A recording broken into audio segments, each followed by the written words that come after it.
नमस्कार साथियों, आपका अपने यूट्यूब चैनल में हार्दिक अभिनंदन है। मित्रों, आज हम सीएम राज्य शिक्षक चयन परीक्षा 2021 के बारे में चर्चा करेंगे। साथियों, जैसे कि आप जानते हैं, सीएम राज्य की परीक्षा विगत 28 नवंबर को 2 पारियों में आयोजित हुई थी। प्रथम पारी में प्राथमिक शिक्षक पद के लिए और दूसरी पारी में माध्यमिक और उच्च माध्यमिक शिक्षक पद के लिए परीक्षा आयोजित हुई थी। साथियों, इस वीडियो के माध्यम से हम द्वितीय पारी में आयोजित सामाजिक विज्ञान शिक्षक पद के लिए जो परीक्षा हुई थी, उसमें जो पेपर आया था उसके प्रश्नों के बारे में चर्चा करेंगे। साथियों, इस वीडियो के माध्यम से आप जान सकते हैं कि आपने परीक्षा में कौन कौन से प्रश्न सही किए थे और कौन से गलत।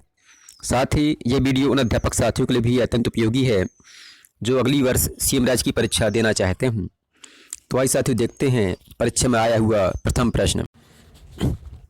साथियों, परीक्षा का प्रथम प्रश्न है, चंपारण किस राज्य में स्थित है? चंपारण किस राज्य में स्थित है? उत्तर है बिहार राज्य में। अगला प्रश्न है, लकड़ी का सामान बनाने वाला अर्थव्यवस्था के किस क्षेत्र के अंतर्गत आता है? लकड़ी का सामान बनाने वाला अर्थव्यवस्था के किस क्षेत्र के अंतर्गत आता है? इसका सही उत्तर है द्वितीयक क्षेत्र। साथियों, अगला प्रश्न है, राष्ट्रवाद की अभिव्यक्ति सबसे पहले किस देश में देखने को मिलती है? राष्ट्रवाद की अभिव्यक्ति सबसे पहले किस देश में देखने को मिलती है? इसका सही उत्तर है फ्रांस देश में। परीक्षा का अगला प्रश्न है, किसी देश की समृद्धि दर का आकलन किस प्रकार किया जाता है? किसी देश की समृद्धि दर का आकलन कैसे किया जाता है? उत्तर है शिक्षा, स्वास्थ्य और जीवन प्रत्याशा से।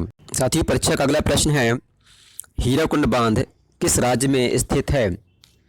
हीराकुंड बांध किस राज्य में स्थित है? इसका सही उत्तर है उड़ीसा राज्य में। जो महानदी है उसमें जो है हीराकुंड बांध स्थित है। अगला प्रश्न है, साइमन कमीशन का गठन किस उद्देश्य से किया गया था? साइमन कमीशन का गठन किस उद्देश्य से किया गया था? इसका सही उत्तर है भारत में प्रशासनिक तंत्र की समीक्षा हेतु।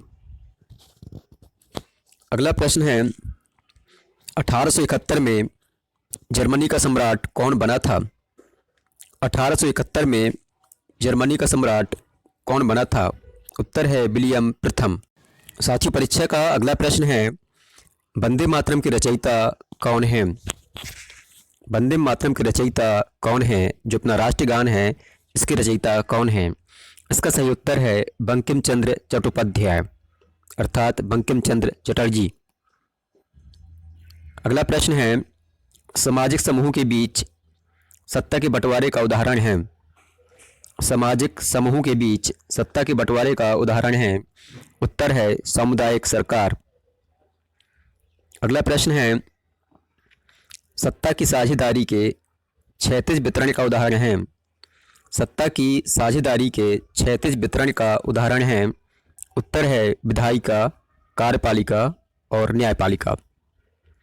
अगला प्रश्न है, निम्न में स्वतंत्रता का अधिकार नहीं है?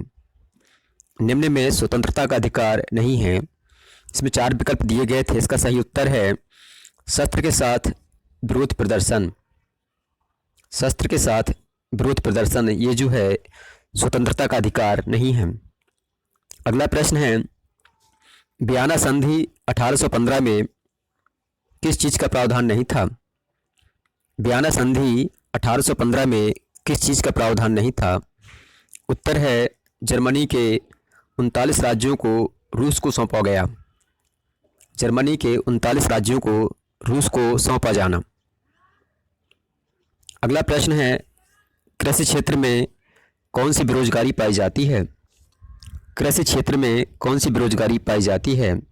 इसका सही उत्तर था प्रच्छन्न बेरोजगारी अर्थात जो दिखाई नहीं देती ऐसी बेरोजगारी। मतलब खेती के काम में ऐसे बहुत से मजदूर लगे होते हैं जिनकी उत्पादकता शून्य होती है। अगर वो लोग भी उसमें काम ना करें तो उत्पादन पर कोई प्रभाव नहीं पड़ेगा। इस प्रकार की बेरोजगारी को कहते हैं प्रच्छन्न बेरोजगारी।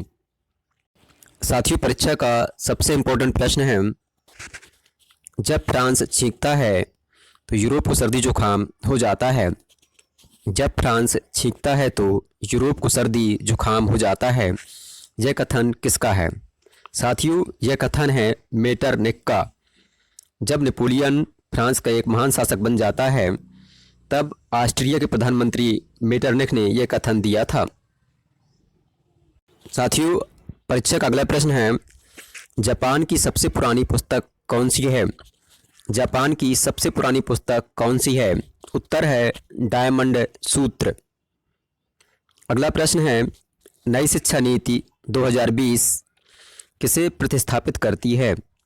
नई शिक्षा नीति 2020 किसे प्रतिस्थापित करती है? इसका सही उत्तर है 1986 की शिक्षा नीति को। अगला प्रश्न है, चैपमैन किसे कहते हैं? चैपमैन किसे कहते हैं? इसका सही उत्तर है फेरी वाला को। जो फेरी वाला होता है उसे चैपमैन कहा जाता है। अगला प्रश्न है, संवाद कौमुदी के लेखक कौन हैं? संवाद कौमुदी के लेखक कौन हैं? इसका सही उत्तर था राजा राम मोहन राय। अध्यापक साथियों, सीएम राज्य परीक्षा के अन्य विषय के प्रश्न जानने के लिए आप हमारे चैनल को सब्सक्राइब कर चैनल की प्लेलिस्ट में जाकर अन्य विषय के प्रश्न और उनके उत्तर देख सकते हैं। साथियों, आपसे निवेदन है कि अन्य विषय के जो प्रश्न आपको याद हों तो कमेंट कर हमें बताने का कष्ट करें।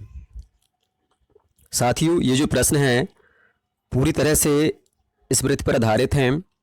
अध्यापक साथियों से चर्चा कर इन प्रश्नों का संग्रह किया गया है। मित्रों, आपको हमारा वीडियो पसंद आया हो तो आप हमारे चैनल को सब्सक्राइब करें, वीडियो को लाइक करें और अपने दोस्तों के बीच शेयर करें। धन्यवाद।